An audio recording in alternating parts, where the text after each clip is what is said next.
નમસ્કાર, આપ જોઈ રહ્યા છો નેશન પ્લસ ન્યૂઝ. હું છું આપની સાથે વિભિક્ષા પરમાર. વડોદરા શહેરના વડસર ખિસકોલી સર્કલ પાસે નજીવી બાબતે એક યુવક પર લાકડીઓ અને પથ્થરો વડે જાહેરમાં જીવલેણ હુમલો થવાની ઘટના સામે આવી છે. હુમલામાં ગંભીર રીતે ઘવાયેલા યુવકને તાત્કાલિક 108 એમ્બ્યુલન્સ મારફતે સારવાર અર્થે હોસ્પિટલ ખસેડવામાં આવ્યો હતો. મળતી માહિતી મુજબ વડોદરા શહેરના ખિસકોલી સર્કલ પાસે સામાન્ય વાતમાં ઘર્ષણ સર્જાયા બાદ કેટલાક અસામાજિક તત્વોએ એક યુવકને ઘેરી લીધો હતો અને તેના પર લાકડીઓ વરસાવી પથ્થર વડે હુમલો કર્યો હતો. જાહેરમાં બનેલી આ હિંસક ઘટનાથી વિસ્તારમાં અફરાતફરીનો માહોલ સર્જાયો હતો. લોકોના ટોળા એકઠા થઈ જતા હુમલાખોરો નાસી છૂટ્યા હતા.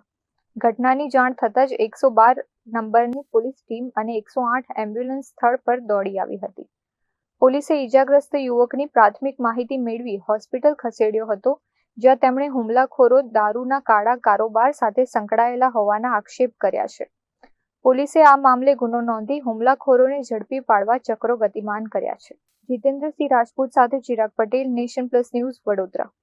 સમાચારોના સતત અપડેટ મેળવવા માટે અમારી નેશન પ્લસ ન્યૂઝની યુટ્યુબ ચેનલને સબસ્ક્રાઇબ કરો, બેલ આઇકન દબાવો અને જોડાયેલા રહો ફેસબુક, ઇન્સ્ટાગ્રામ અને ટ્વિટર પર.